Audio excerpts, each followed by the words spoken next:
Šodien mēs atkal uz brīdi esam atgriežušies Volkswagen ID bulvārī, kurā pirmoreiz viesojamies pavasarī. Un šodien mūsu uzmanības centrā būs automašīna, kas arī, protams, ir elektriska, taču ir krietni augstāka par, piemēram, jauniscepto Volkswagen ID Polo. Pilnīgi loģiski, ID Cross ir konstruēts un arī ražots uz tās pašas šasīs, kur elektriskais Volkswagen ID Polo. Tātad automašīna, ko pie mums var nopirkt jau kopš pavasara. Bet atšķirības ir. Pirmkārt, tas ir crossovers, tātad tas ir augstāks. Te nav vairs arī to izteiksmīgo dizaina līniju, tātad viss ir tāds daudz saprotamāks, toties mums ir melnas plastmasas uzliks gan uz ārkām, gan arī uz sāniem. Šī virsbūves daļa ļoti atšķiras no ID Polo. Tur atcerēsimies, mums aizmugurē jau durvju rokturs ir iekšā te stikliņā. Savukārt te mums ir gluži parasts durvju kliņķis. Savukārt šīs trīs strīpas un patiesībā arī priekšējo lukturu dizains padara jauno ID Cross tādu mazliet francisku. Taču ņemot vērā tās valstis, kurās šo automašīnu potenciāli pārdos visvairāk, tas varbūt ir diezgan gudrs gājiens.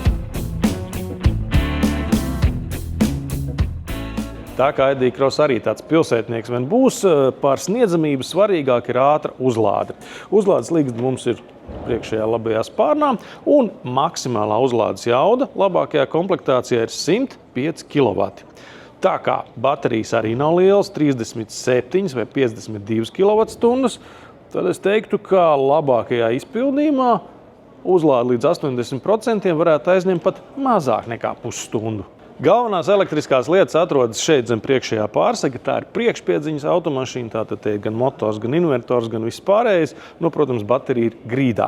Taču tas nav pats svarīgākais. Paskatieties, mums ir divi praktiski jaunievedumi. Pirmkārt, šajā ID modelī mums beidzot ir frunk vai priekšējais bagāžnieks, kur mēs varam noglabāt kabeli. Un, ja mēs paskatāmies tur dziļāk, tad tādā nepārāk ērtā vietā ir vējstikla šķidruma korķis, kurš tāpat kā Škodai Simply Clever atlokot pārvēršās par piltuvi. Un līdz ar to, paskatieties šeit, pat ja tā piekļuva nav pat ērtākā, mēs atlokam vaļā, un tagad jau tā iepildīšana būs daudz vienkāršāka. Aizmugurē arī viss ir diezgan vienkārši izgaismots logotips, sarkana gaismas strīpa, lampas, tādas pašas kā ID Polo un, protams, uzraksts ID Cross. Taču interesantākā lieta, un ar to gan ID Cross ir pārāks par savu mazāko radinieku, atrodas bagāžniekā iekšā. Bagāžnieks kā bagāžnieks apmēram tikpat liels kā T-Crossā, patiesībā lielāks, jo tomēr šī ir elektriska automašīna. Bet te ir tas slepenais nodalījums. Atlokot dubulto grīdu, kuru var nolikt tā vertikāli, mēs ieraugam, ka apakšā faktiski ir vēl viens tikpat liels bagāžnieks kā augšā. Te var ielikt, piemēram, divas tādas paprāvas kastes, uzlikt to vāku atpakaļ, un vēl paliek visi tur tie 400 litri virsgrīdas. Kas tad mums te ir? Tas ir Power to Load adapters. Tāds tagad ir arī Volkswagen ID automašīnā. Tad šito galu mēs iespraužam uzlādes ligzdā. Otrajā mums ir vienkārši parastā Mainstraus kontakta ligzdā, un mēs varam tēju vārīt mežā.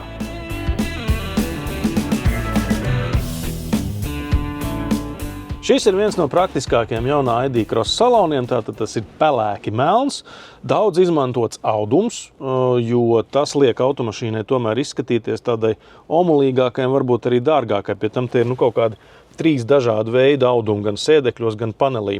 Diezgan daudz ir izmantota tāda metalizēta elementa, protams, ka tā ir plastmasiņa, bet izskatās labi.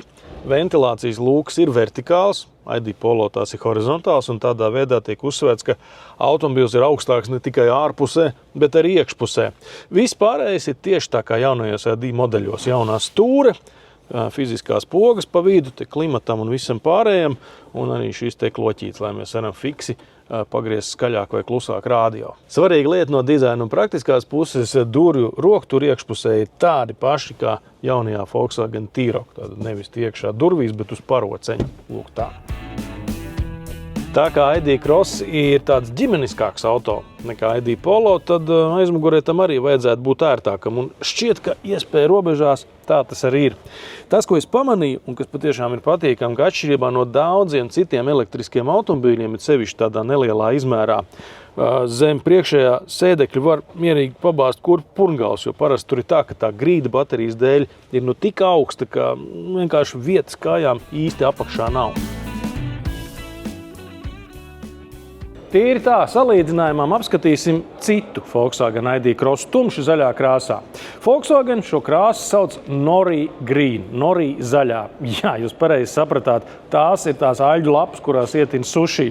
Tieši šādā krāsojumā Volkswagen ID Cross visvairāk izskatās pēc citas markas automašīnas, tāda tā kā ļoti dārga un elektriska Dacia. Bet interesantākais konkrēti automašīnā ir nevis krāsojums, kas droši vien labi palīdzēs nomaskēties apvidū, bet gan gaišais salons. Šajā gadījumā gan gaišais salons nenozīmē to, ka pilnīgi visi paneļi ir baltā vai bēžā krāsā. Patiesībā tādā priecīgākā tonī ir tikai sēdekļu viduči, durvis un paneļa vidusdaļa. Bet tas, kas varētu atspīdēt saulē, tas joprojām ir melns. Arī tās daļas, kuras biežāk nosmērē vai noskrāpē, arī ir melnā krāsā. Tāpēc es teiktu, ka šis ir viens no tiem retajiem gadījumiem, kad gaišs salons tā kā uzreiz nenozīmē, ka tā automašīna kļūst totāli nepraktiski un tajā var braukt tikai baltās džinsenēs. Jaunais elektriskais Volkswagen ID Cross jau ir pieejams pasūtījumiem Latvijā.